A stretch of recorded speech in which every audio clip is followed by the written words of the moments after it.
கர்த்தருக்கு ஸ்தோத்திரம் உண்டாவதாக.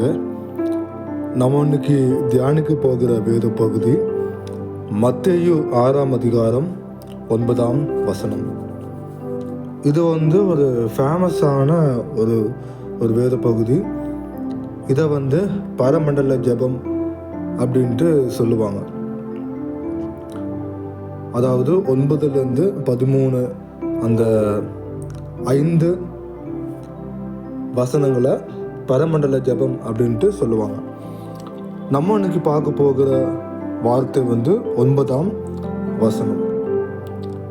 நீங்கள் ஜெபம் பண்ண வேண்டிய விதமாவது, பரமண்டலங்களில் இருக்கிற எங்கள் பிதாவே, உம்முடைய நாமம் பரிசுத்தப்படுவதாக அப்படின்ட்டு பார்க்குறோம். அப்போ இயேசு இங்கே சீசர்களுக்கு கற்றுக் கொடுக்கிறார் எப்படி ஜெபிக்கணும் அப்படின்ட்டு. அப்போது நம்ம இந்த ஒரு ஜெப முறையை பின்பற்றுவது மிகவும் தேவையாக உள்ளது. அப்போது நம்ம அங்கே ஒன்று பார்க்குறோம், பரமண்டலங்களில் இருக்கிற எங்கள் பிதாவே, அதாவது பரலோகத்தில் இருக்கிற எங்கள் பிதாவே அப்படின்ட்டு இந்த ஜெபம் ஸ்டார்ட் ஆகுது. அப்போது நம்முடைய ஜெபமானது பிதாவை நோக்கி நாம் ஜெபிக்க வேண்டும். Focus on God. ஸோ அவரை நோக்கி அவரிடமாக நாம் ஜெபிக்க வேண்டும் அப்படின்னு பார்க்குறோம். ஏன் இப்படி அப்படின்ட்டு பார்க்கும்போது நம்ம பைபிளை கூட இப்படி வாசிக்கிறோம். சங்கீதம் 37 அதில் நாம் 7ஆம் வசனத்தில் பார்க்கும்போது, கர்த்தரை நோக்கி அமர்ந்து அவருக்கு காத்திரு. 3 வார்த்தைகளை பார்க்கிறோம். நோக்கி, அமர்ந்து, காத்திரு. அப்போது ஒன்று நம்ம ஜபத்தில் செய்ய வேண்டிய ஒரு காரியம், ஜபமானது அவசரமாக செய்யப்படக்கூடாது.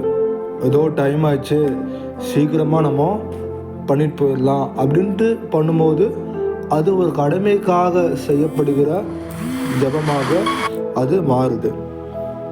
ஸோ அப்படி இல்லாமல் மெதுவாக பொறுமையாக தேவனுக்கு முன்பாக நம்ம தாழ்த்தி நம்ம ஜெபிக்கணும். இன்னொன்று, பிதாவை நோக்கி அப்படின்ட்டு வரும்போது நம்மளுடைய மனம், நம்மளுடைய சிந்தை எல்லாமே ஒருமுகப்படுத்தி தேவனை நோக்கி ஜெபிக்கணும். ஏன்னா இன்னைக்கு அநேக முறை ஜெபிக்கும் போது என்ன ஆகுதுன்னா, மைண்ட் டிஸ்ட்ராக்ட் ஆகுது. பாடி ப்ரெசண்ட், மைண்ட் ஆப்சன்ட் அப்படின்ட்டு மாதிரி நம்ம சிந்தை வேறு எங்கேயோ இருக்குது, வேறு ஏதோ ஒரு பிளேஸில் மற்ற காரியங்களும் இருக்கும். அப்படி இல்லாமல் நம்ம சிந்தையை ஒருமுகப்படுத்தி நாம் தேவனை நோக்கி நம்ம ஜெபிக்கணும் அப்படின்ட்டு பார்க்குறோம். நெக்ஸ்ட்டு, உம்முடைய நாமம் பரிசுத்தப்படுவதாக அப்படின்ட்டு பார்க்குறோம். இந்த வார்த்தை என்ன சொல்ல வருது அப்படின்னு பார்க்கும்போது, தேவன் பரிசுத்தர் அப்படிங்கிறத நம்ம அறிக்கை செய்கிறோம். இன்னொன்று பார்க்கும்போது, நாம் அவருக்கு கொடுக்க வேண்டிய பயத்தையும் மரியாதையும் நாம் செலுத்த வேண்டும் அப்படின்னு பார்க்குறோம். ஸோ நம்ம பைபிளை இப்படி வாசிக்கிறோம். சங்கீதம் 2 அதில் 11ஆம் வசனத்தில், பயத்துடனே கர்த்தரை சேவியுங்கள், நடுக்கத்துடனே களி கூறுங்கள் அப்படின்ட்டு பார்க்குறோம். அதே போல் சங்கீதம் 111:9 அவருடைய நாமம் பரிசுத்தமும் பயங்கரமும் உள்ளது அப்படின்ட்டு கூட நம்ம பார்க்குறோம். அதே போல் எபிரேயர் 12:28 அசைவில்லாத ராஜ்யத்தை பெறுகிறவர்களாகிய நாம் பயத்தோடும் பக்தியோடும் தேவனுக்கு பிரியமாய் ஆராதனை செய்யும்படி கிருபையை பற்றி கொள்ள கடவோம்.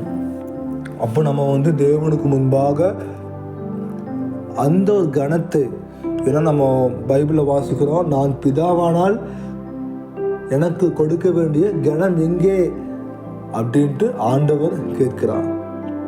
ஆகவே நாம் பயத்தோடு நடுக்கத்தோடு நம்ம தேவனுக்கு கொடுக்க வேண்டிய மரியாதையை நாம் கொடுத்து நம்ம ஜெபிக்கணும். ஸோ இந்த வசனத்திலேருந்து லைஃப் அப்ளிகேஷன் என்ன அப்படின்னா, நம்ம முதலாவது பொறுமையாக, அவசரப்பட்டு இல்லாமல் பொறுமையாக தேவனுக்கு முன்பாக ஜெபிக்கணும். பிதாவை நோக்கி ஜெபிக்கணும். மைண்ட் எங்கேயும் டைவர்ட் ஆகக்கூடாது. முழு இருதயத்தோடு முழு ஆத்மாவோடு ஜெபிக்கணும். மூன்றாவது, நாம் தேவனுக்கு கொடுக்க வேண்டிய கனம், மகிமை, பயபக்தி இப்படியாக நாம் தேவனை நோக்கி சேர நம்மை ஒப்பு கொடுப்போமாக.